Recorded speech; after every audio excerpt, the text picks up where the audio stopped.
मालदीव के रक्षा मंत्री मौमून आज राजनाथ सिंह से करेंगे मुलाकात। द्विपक्षीय सहयोग के विभिन्न पहलुओं पर होगी चर्चा। भारत के मालदीव से अपने सैन्य कर्मियों को वापस बुलाने के लगभग 8 महीने बाद द्वीपीय देश के रक्षा मंत्री मोहम्मद घासन मौमून सैन्य संबंधों को मजबूत करने के लिए बुधवार से 3 दिवसीय यात्रा पर भारत आएंगे। इस दौरान मौमून राष्ट्रीय राजधानी में रक्षा मंत्री राजनाथ सिंह के साथ व्यापक वार्ता करेंगे। वे कई वरिष्ठ अधिकारियों से भी मुलाकात करेंगे। रक्षा मंत्रालय ने मंगलवार को कहा कि रक्षा मंत्री राजनाथ सिंह 8 जनवरी को नई दिल्ली में मालदीव के रक्षा मंत्री मोहम्मद घासन मौमून के साथ द्विपक्षीय बैठक करेंगे।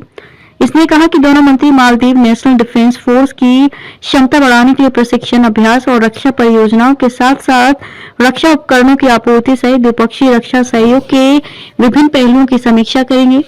मौमून गोवा और मुंबई भी जाएंगे। मंत्रालय ने एक बयान में कहा, मालदीव भारत की पड़ोसी प्रथम नीति में विशेष स्थान रखता है। इस नीति का उद्देश्य हिंद महासागर क्षेत्र में स्थिरता और समृद्धि लाना है।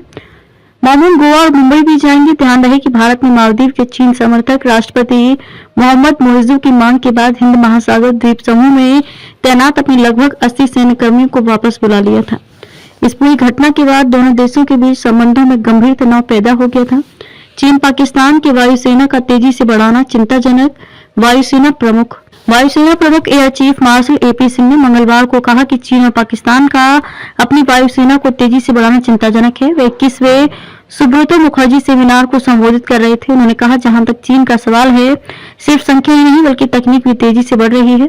हमने हाल ही में नई पीढ़ी के लड़ाकू विमान की उड़ान देखी, जिसे उन्होंने स्टेल्थ लड़ाकू विमान के रूप में उतारा है। वायुसेना प्रमुख ने इस बात पर जोर दिया कि अगर भारत का लक्ष्य एक विकसित देश बनना है तो मुझे लगता है कि एरोस्पेस क्षेत्र इसमें अहम योगदान देगा। रक्षा एक ऐसा क्षेत्र है जिसे विकसित करने की आवश्यकता है। हमें अपने विरोधियों को रोकने में सक्षम होने के लिए पर्याप्त शक्तिशाली होने की जरूरत है ताकि हम अपनी प्रगति और विकास पर ध्यान केंद्रित कर सके। हमें उत्तरी और पश्चिमी दोनों ही विरोधियों से चिंता उन्होंने कहा कि हमें उत्तरी और पश्चिमी दोनों ही विरोधियों से चिंता है। दोनों ही अपनी वायुसेना को बहुत तेजी से बढ़ा रहे हैं, चाहे वे लड़ाकू प्लेटफॉर्म हो, इनेबलर हो, सिस्टम हो, नेटवर्किंग हो, रडार हो, वे बहुत तेजी से बढ़ रहे हैं। एरोस्पेस में आत्मनिर्भरता आगे का रास्ता विषय पर सेमिनार का आयोजन think tank centre for air power studies ने भारतीय रक्षा निर्माता सोसाइटी SIDM इंडिया के सहयोग से किया था।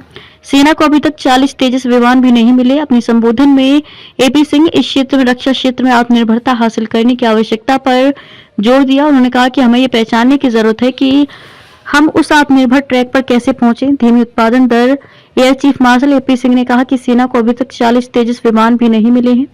उन्होंने कहा कि उत्पादन एजेंसियों को अपनी उन्नत विनिर्माण प्रक्रियाओं में निवेश करना होगा।